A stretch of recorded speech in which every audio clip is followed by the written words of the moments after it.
ഇനി ആരോഗ്യമുള്ള പല്ലുകൾക്കായി doctor ദിനക്സ് family dental clinic തന്നെ ചൂസ് ചെയ്യും.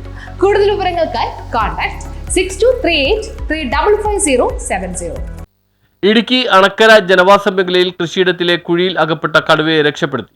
ഇടുക്കി ജില്ലയിൽ കുമളി അണക്കര ജനവാസ മേഖലയിൽ കൃഷിയിടത്തിലെ കുഴിയിൽ അകപ്പെട്ട കടുവയെ വനപാലകർ രക്ഷപ്പെടുത്തി. നെറ്റിത്തൊഴുവിന് സമീപം മയിലാടുംപാറയിൽ കേരള തമിഴ്നാട് അതിർത്തിക്ക് സമീപത്തുള്ള ഏലത്തോട്ടത്തിലെ കുഴിയിലാണ് കടുവ വീണത്. വനപാലകർ എത്തി മയക്കുവെടി വെച്ച ശേഷം കടുവയെ പെരിയാർ കടുവാ സങ്കേതത്തിൽ എത്തിച്ച് പ്രാഥമിക ശുശ്രൂഷ നൽകുകയും ചെയ്തു. കഴിഞ്ഞ ദിവസമാണ് മയിലാടുംപാറ വയലിൽ സണ്ണി എന്നയാളുടെ ഏലത്തോട്ടത്തിലെ ആഴമുള്ള കുഴിയിൽ അകപ്പെട്ട നിലയിൽ കടുവയെ കണ്ടെത്തിയത്. നായയുടെ കുരകെട്ടെത്തിയ സ്ഥലമുടമയാണ് ആദ്യം കണ്ടത്. കുഴിക്ക് 15 അടിയോളം താഴ്ചയുണ്ടായിരുന്നു. കടുവയ്ക്കൊപ്പം ഒരു നായയും കുഴിയിലുണ്ടായിരുന്നു. നായയെ വേട്ടയാടാൻ ശ്രമിക്കുന്നതിന് രണ്ടും കുഴിയിൽ വീണതാകുമെന്ന് പ്രാഥമിക നിഗമനം. തല ഉടമ വണ്ടൻമേട് പോലീസിലും വനപാലകരും വിവരമറിയിച്ചു. വനപാലകരും പോലീസും ഉൾപ്പെടെ ഉടൻ തന്നെ സ്ഥലത്തെത്തി കടുവയെ പുറത്തെത്തിക്കുന്നുള്ള നടപടികൾ ആരംഭിച്ചു. തേക്കടിയിൽ നിന്നും വനംവകുപ്പിലെ വെറ്റിനറി ഡോക്ടർ അനുരാജിന്റെ നേതൃത്വത്തിലുള്ള സംഘം എത്തി കടുവയെ മയക്കുവെടി വെച്ച ശേഷം കുഴിയിൽ നിന്നും പുറത്തെടുത്തു. ഒപ്പമുണ്ടായിരുന്ന നായയെയും മയക്കുവെടി വെച്ചാണ് പുറത്തേക്കെടുത്തത്. തുടർന്ന് കൂട്ടിലടച്ച് പ്രത്യേക വാഹനത്തിൽ തേക്കടിയിൽ എത്തിച്ച കടുവയെ പ്രാഥമിക ശുശ്രൂഷ നൽകി. നായ ഒപ്പമുണ്ടായിരുന്നതിനാൽ പേവിഷ വാക്സിനും എടുത്തിട്ടുണ്ട്. കടുവയുടെ മുഖത്ത് മുള്ളംപന്നിയുടെ മുള്ള് തറച്ചിരുന്നതായി കണ്ടെത്തി. നിരീക്ഷണത്തിന് ശേഷം കടുവയെ ഉൾവനത്തിൽ കടുവയുടെ എണ്ണം കുറഞ്ഞ മേഖലയിൽ എത്തിച്ച് തുറന്നുവിടുമെന്ന്